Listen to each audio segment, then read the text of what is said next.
Thank you. Good evening. It's a pleasure to be here. And I thank Hugendubel Bookstore for inviting me. I'm glad to have the chance to talk to you.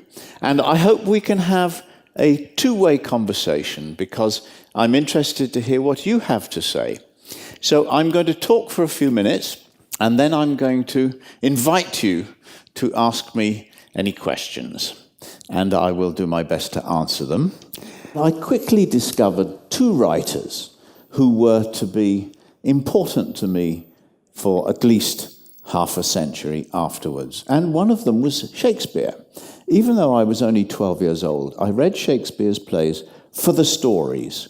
Of course, I had a sense, even at that age, that the drama of the stories was enhanced by the writer's use of language and the rhythm of his sentences. But mainly, I just liked the action and the suspense. And the other author that I came to love was Fleming, who wrote the James Bond stories. Of course, when I was 12 years old, I wanted to be James Bond. Tragically, I never grew tall enough. And I realized that I was never going to have ice blue eyes and a rather cruel mouth. But the important thing about Bond for me was that later, when I tried to write novels myself, I remembered the thrill of reading a James Bond story and how excited I was to have a new one in my hands. And when I started to try to write novels, I wanted my readers to have that kind of excitement about my books. I wanted them to be thrilled to have a new one to read. And, of course, that was a very high aim. What I get from the writers I love is the feeling of losing myself in the story. And this happens when we become emotionally involved in the story. Our heart beats faster. Sometimes tears come to our eyes. We may sit on the edge of the chair because it's full of suspense. And if it's a scary story, if it's maybe by Stephen King, we might even get up and go and make sure that we remembered to lock the door.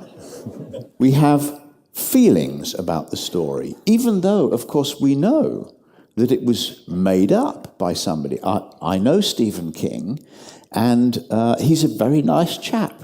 He would never tear anybody's heart out.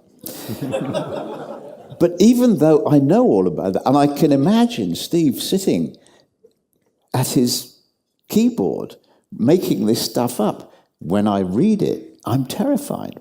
In school, I never liked history. I thought it was boring. I said, why do I have to learn about all these dead people?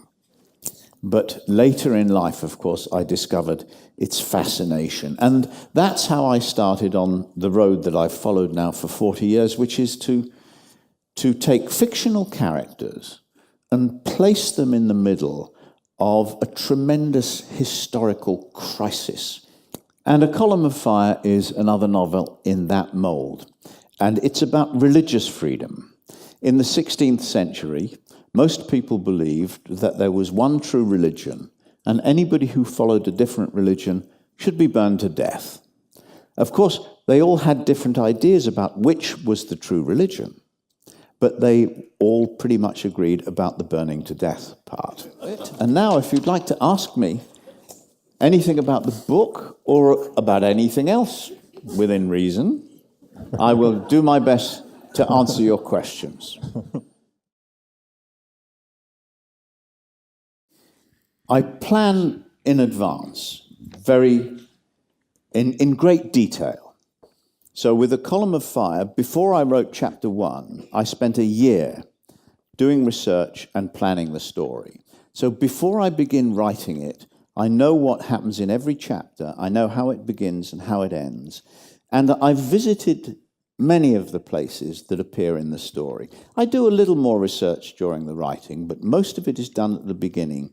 And I like to have that plan in place because with my stories, I really want to make sure that on every page, there's something that makes you want to turn the page. I want you to say, all the time, I want you to say, I'll just read a little bit more. I'll just read a little bit more. The first Kingsbridge book is The Pillars of the Earth, Die Säulen der Erde. And the inspiration was the cathedrals themselves. It's the story of the building of a fictional cathedral. And I wrote it because I was fascinated by those buildings. And I still am, actually. Today I went to look at the cathedral here in Munich. Not a medieval cathedral, not a typical cathedral, but very interesting. I'm still completely fascinated by these buildings. But the first time I saw one, the first time I really looked at a cathedral, huge, very costly, very difficult to build with just a hammer and chisel, no power tools, no mathematical calculations. And I looked at it and I thought, why is this here? Why did medieval people want one of these?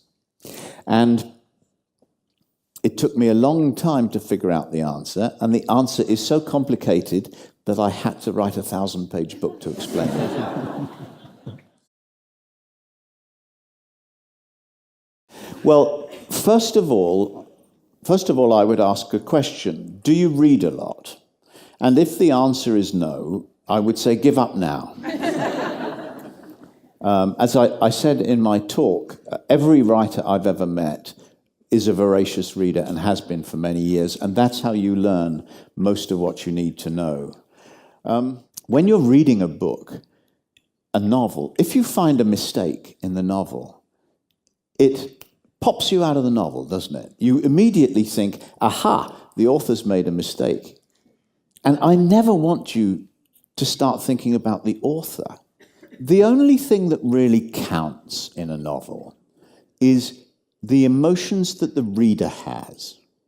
If the reader feels something about the story, if the reader feels sad or hopeful or angry about the story, then you've won, you've got him, you've succeeded.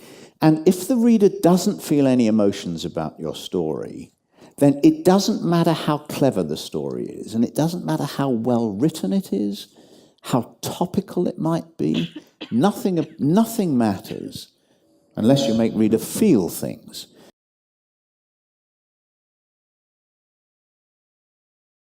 The way I remember who they are, I'm afraid, is I make a spreadsheet. I use a program called Excel. And every time a new character appears in the story, I put the character's name in a spreadsheet and age, and then the spreadsheet calculates the person's age in every subsequent chapter so that I don't make a mistake. And it happens all the time. All authors do this. The character has blue eyes in chapter 2 and brown eyes in chapter 10.